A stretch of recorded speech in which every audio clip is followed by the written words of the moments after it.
Hello friends, नमस्ते, प्रणाम, जय श्री राम, हर हर महादेव। मित्रों, आप लोग कैसे हैं? उम्मीद करती हूँ कि आप लोग ठीक होंगे, स्वस्थ होंगे और व्यस्त होंगे। मित्रों, आज आपके बीच में बहुत ही प्यारा एक जच्चा उठान गीत लाई हूँ। आप लोगों को कैसे लगेगा? प्यारा प्यारा कमेंट कीजिएगा और ये जच्चा उठान गीत आप लोग सुनिएगा और आनंद लीजिएगा।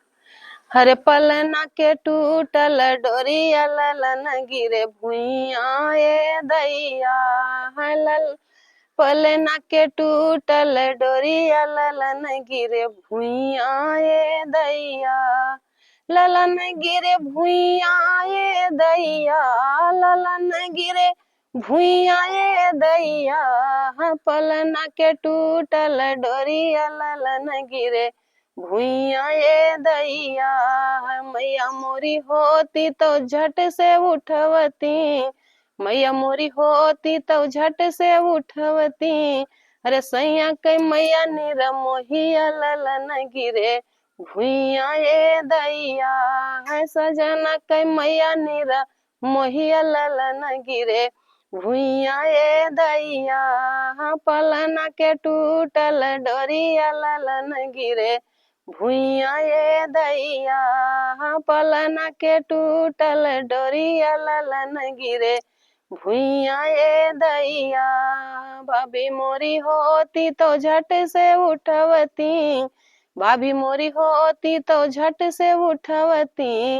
अरे सैया के भाभी निर मोहिया ललन गिरे भुइया ए दैया साजन के मैया निर मोहिया ललन गिरे भुइया ए दैया पलना के टूटल डोरिया ललन गिरे भुइया ए दैया ललन गिरे भुइया ए दैया ललन गिरे भुइया ए दैया पलना के टूटल डोरिया ललन गिरे भुइया ए दैया बहना मोरी होती तो झट से उठवती, बहना मोरी होती तो झट से उठवती।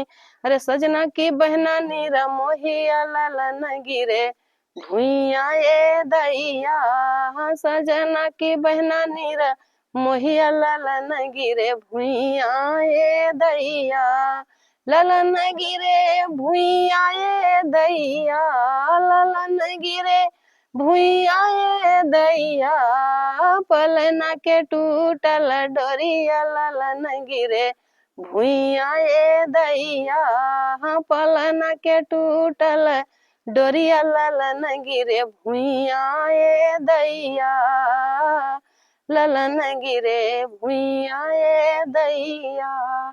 फ्रेंड्स, आप लोगों का ये जच्चा उठान गीत अच्छा लगा होगा तो प्यारा प्यारा कमेंट कीजिएगा।